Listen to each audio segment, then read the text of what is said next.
these motherfucking ropes. And when you get off the stage, take your ass back to the dressing room. But I was new to that. But we had fun, man. I wouldn't change none of that shit for the world, bro. And Right.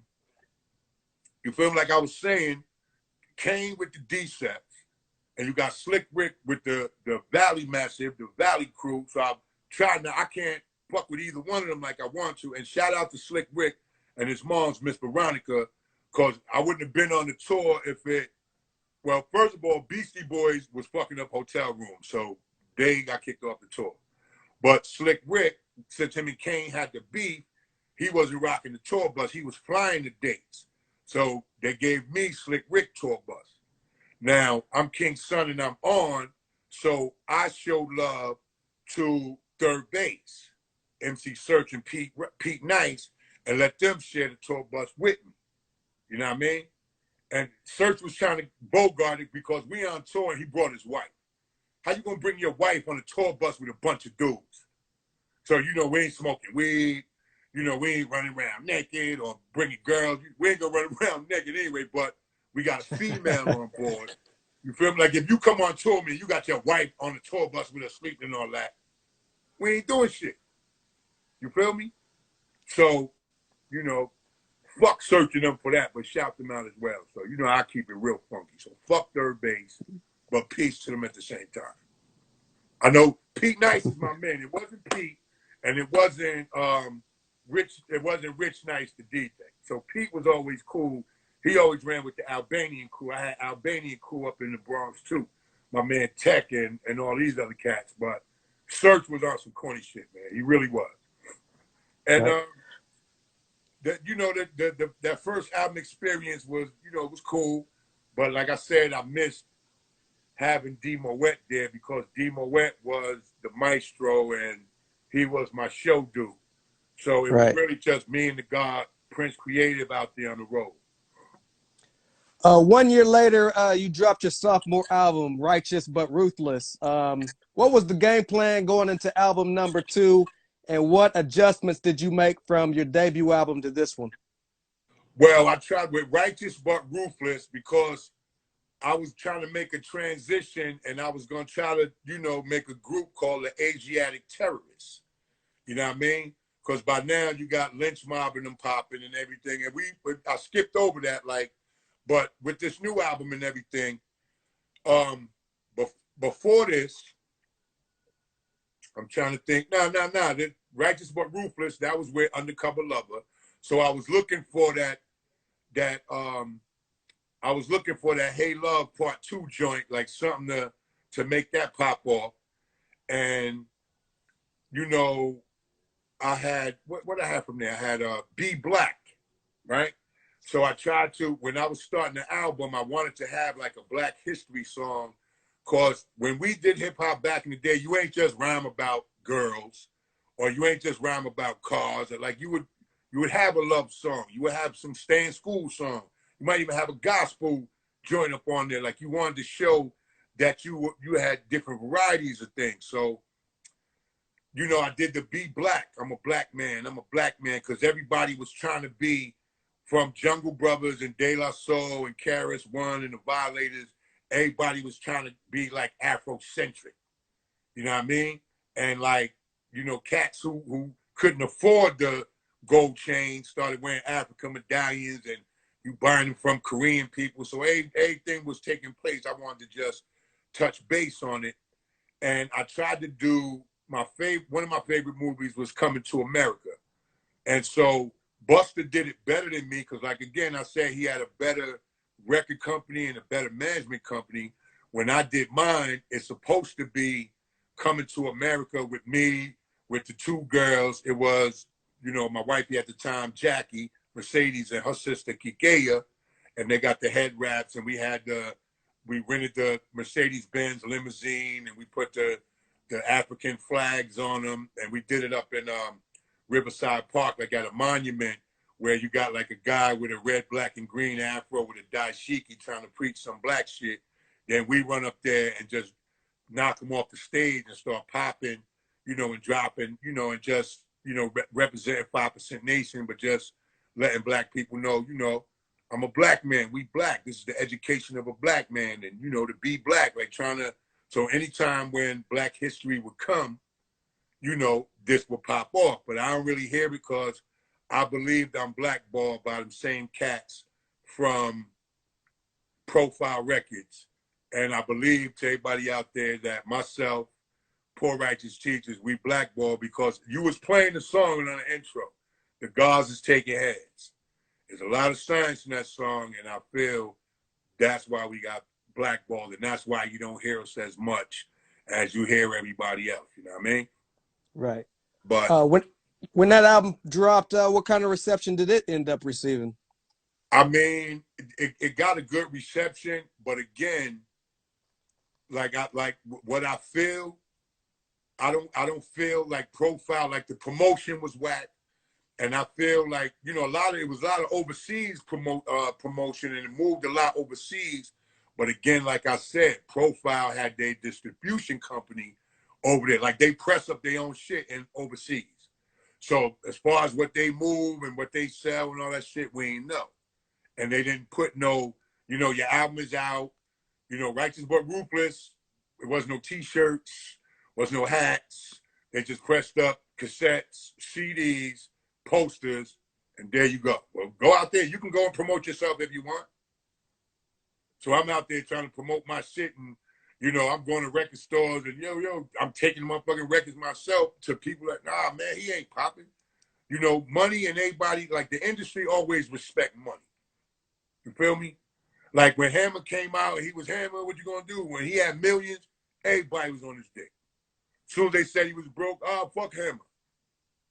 You feel me? Right. Jay-Z popping, Hov is popping, because Hov always had a money stream. I don't think Hov would be popping like he is or like he was. Hov was able to do his own thing. You feel me? If Hov had a regular record deal when he ain't have a budget, I don't think it would have worked. Right. You feel me? The hip hop fans respect motherfuckers with money. Cash Money, when Juvenile came out, niggas ain't know what was popping. They had white beaters on. It was in the rundown projects, feeding the pit bull baloney. But Juvenile was hot. That's you over that Benz on. That's you, that, you know. So that shit was so hot. And that song is what catapulted Cash Money and Cash Money Records. But ask motherfuckers if Juvenile a millionaire right now. You think he is? I don't know. Nope. But just tell me if he's a millionaire right now. And that Hunt shit rocked for a year. Jay-Z even jumped on. Lil Wayne, everybody, they love Lil Wayne, whether he whack or not. They love Baby. Oh, Baby don't even rhyme. And if he could say dumb shit on the record, not saying he does, but he could say some dumb shit on the record, and motherfuckers gonna go buy it because he got money. Right. You feel me? So they're not respecting the talent. In my day, you had to respect the talent. Big Daddy Kane is the James Brown of this shit right here we do. Kane got Scoob and Scrap. You know, Kane gonna hit you. He got the fast shit. He got the slow shit. He got the metaphor shit. He got the be black shit. Then he got the whole stage show with dancing. And then he gonna bring that whole, Kane got a review with him. You feel me? Right. So you gotta respect that. You don't know if Kane had money or not, but we know that motherfucker rock. You don't know if Rakim had money or not. You don't know if Brand Nubians had money or not. But they was nice. You knew what the fuck they said was nice. Right. And we went and bought their shit. So, you know. At this point, we're about 1991, 92 or so. What's your relationship like with Profile, and what ended up with that whole situation? Well, I actually got up out of there. You know what I mean? I got up off the label. And you know what labels did at that time, when they release you, you can't record with nobody else for a couple of years, so your buzz could die down. You know what I mean? So, you know, that's kind of what they had up in there. They let the buzz die down and shit like that. But I've always been and stayed with Zakia Records, though not being on the label, because like Robert Hill was like a father to me. So I always, you know, stayed in touch with him, and he always made sure I had money and made sure I was good. And, you know, like shit beyond royalties. That's why I say with Zakia Records, I ain't never got jerked because it was family. And anytime I went to Robert Hill, it was 5,000 here. It was 3,000 there, 10,000 one time. You know, so that stayed family. But with Profile, I was glad to get up off of there. So the next deal that I would get would be with Cold Chillin' in '94. Right. But like I said, we're gonna rewind because I really want to clear this up with the Ice Cube thing. And I want people to know that, you know, it wasn't like I fought for Cube. I was fighting with Lynch Mob. You know what I mean? I met them. Cube didn't owe me nothing, this, that, or the third. But when they had come to town and Ice-T was doing the syndicate thing, right? So he was taking, you know, Lord Finesse was down. Everlast used to be down with Ice-T and the syndicate. Bronx Style, Bob A. Body. So I said, Q, if you're going to see Ice-T when you go to L.A., give him this cassette. You feel me? We ain't have internet and MP3s and mailing shit. You know, like, yo, Q, when you go to L.A., get that Ice-T, give him this cassette. And it had Sippin' Brandy, which I started my own label. After I got off Profile, started my own label with Fat Joe's uncle and his brother called Moneybag Records. And when we did Sippin' Brandy, it was hot, and we was selling it, and we was moving it. You know what I mean? It was taking off, it was moving. And at the time, Fat Joe was just coming out. I ain't gonna talk about that beef because that's another beef. It is what it is. So, you know, like they was popping with me, and then all of a sudden they just fell back. So I'm like, yo, you know, what's the signs though? You know, we selling records. You know, I just got an order for like 10,000 records. And we selling $7 a record. That's like $70,000 we finna make. What's good? So they were like, nah, you know, Fat Joe is our family.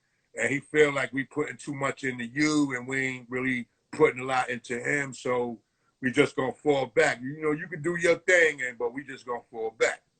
So that's what happened with that. So now I give the tape to Q to give the Ice-T.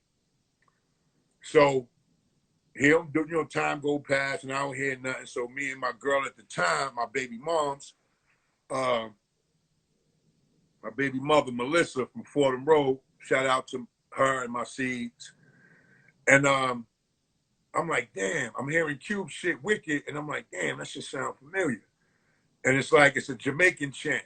You know what I mean? So I'm like, and the brother who did that, the brother who used to do Poor Righteous Teachers production, I don't know if y'all recall, his name was Tony D, Tony DePula. That's who did Rock This Funky Joint, and that's who did The Gods Is Taking Heads, and that's who did my other joint, In Pursuit Uptown. And that was the name of my joint. So gave it to Q, and nothing ever happened. So I'm hearing Wicked, so my baby mom was like, yo.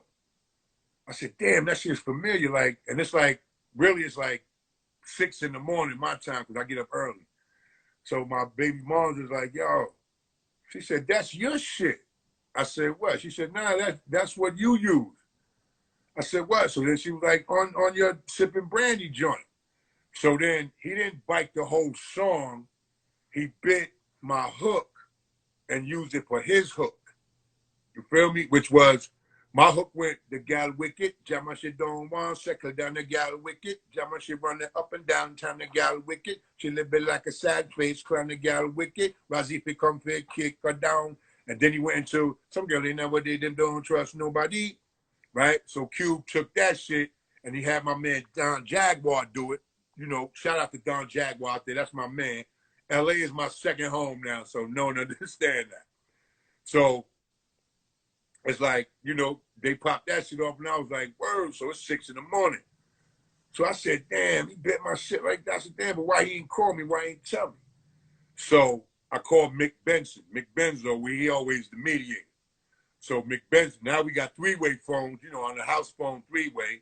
So next thing you know is I called Shorty. Shorty called Q. I called Mick called Ice-T. And we all on the phone. Lynch Mob, me, Mick Benzo, Ice-T, and we called Cube.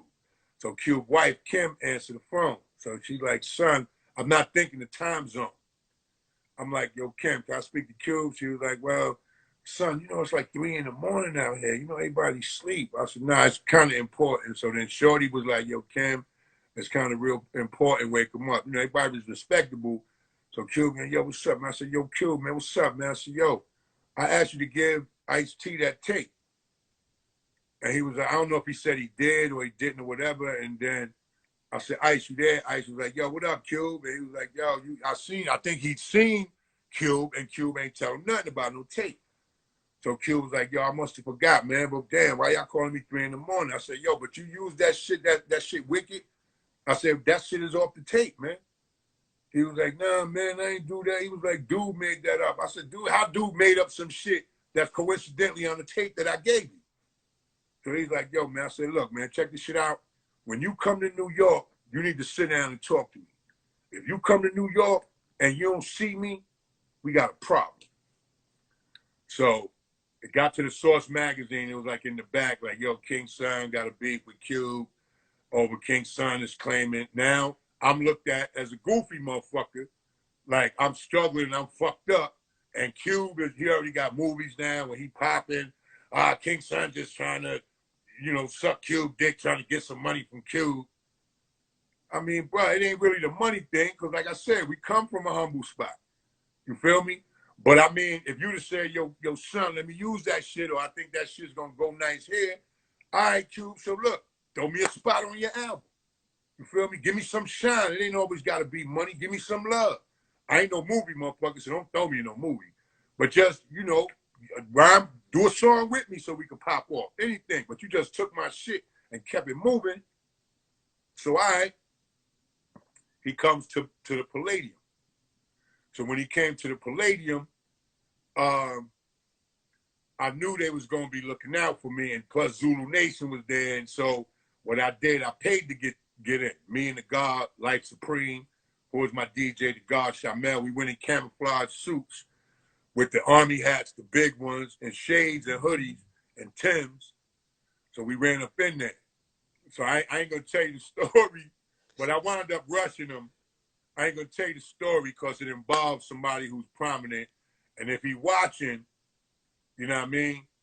My dude looked out, and I don't want to make no bad situation for him, but I wound up making my way to the DJ booth and getting on the mic, right?